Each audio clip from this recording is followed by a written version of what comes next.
Hello বন্ধুরা, তোমরা সবাই কেমন আছো? আজকে আমরা একটা ভিন্ন অনুষ্ঠানে গিয়েছি। সেই অনুষ্ঠানটা হচ্ছে আমাদের বাগেরহাটের আঞ্চলিক ভাষা এটাকে মুসলমানের অনুষ্ঠান বলে। তো এই অনুষ্ঠানটা হচ্ছে আমাদের বাড়ির পাশেই, রাস্তার ওপারে। তো আমরা দেরি না করে রওনা দিলাম। সামনে আমার আব্বু আছে, পেছনে আমার ভাইরা আছে, আর আমি দেখতে পাচ্ছ আমরা চলে এসেছি। আসার পরে কাকুকে আমি জিজ্ঞাসা করলাম, এ কাকু তুমি এখানে কি করতেছো? তা কাকি আমাকে কি বললো শুনুন। আরে বাবু, তোমরা এসেছো, তোমরা গোস্ত খাবে, তাই আমি গ্যারের মধ্যে থেকে গোস্ত গাবলে উঠেছি, তোমাদেরকে দিতে হবে না তাই। তো আমি বললাম আচ্ছা কাকু নিয়ে আসো, আমরা গিয়ে টেবিলে বসতেছি।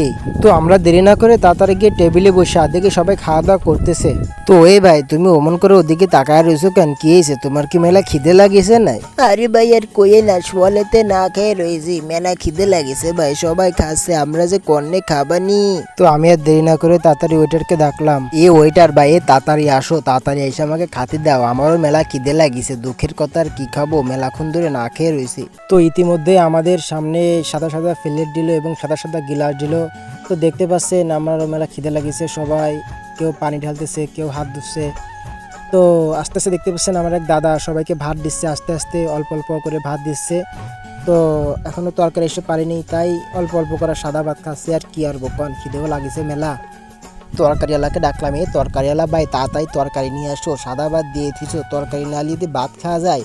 তো ডাক দিলাম তরকারিওয়ালারে, তা আসলো হলো সালাদালা। তা দেখতে পাচ্ছেন সালাদালা এসে আমাদের প্লেটে শসার মরিচ দিল। রে ভাই লাগবে তরকারি, দিল সালাদ।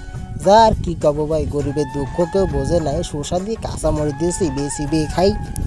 আমারে দিছো, আমারে খাতেই পারতেছো না, এই কাঁচা মরিচ আর শসা, আমি হলো শসা, সিবে সিবে খাতেই পারতেছো না সাদা সাদা বাদ দিয়ে। ঠিক আছে ভাই, বুঝেছি, আমার ভুল হয়েছে, মাফ করে দাও, আমি খাচ্ছি সাবাই সাবাই। তো খাতি খাতি তরকারিওয়ালা ভাই ডিম নিয়ে চলে আসলো, সে বড় বড় ডিম, আর কি কব, বড় বড় মুরগির ডিম আর ডাল। তো আমার কাকু তো দেখে সেই বাত মানুষ শুরু হয়ে দিছে, খিদেও লাগিয়েছে কাকুর, তাই সবারই এক এক করে দিতেছে, আমারও দেবে না একটু পরে। তো আমার বাইরে দিচ্ছে, আমার বাইরেও খাওয়া শুরু করেছে, আমিও খাবানি, কি আর করব আমি দেখি। তা কতি না কতি সে গোস্ত, গরুর গোস্ত চলে আসে, কত বড় বড় গোস্ত রে ভাই। এই কয়দিন ধরে যেভাবে গোস্ত খাচ্ছি, খালি খালি মাথা ঘুরোই। দেখতেছেন আমার বাইরা খুঁটতেছে আর খাতিছে, এই দেন বড় বড় গোস্ত।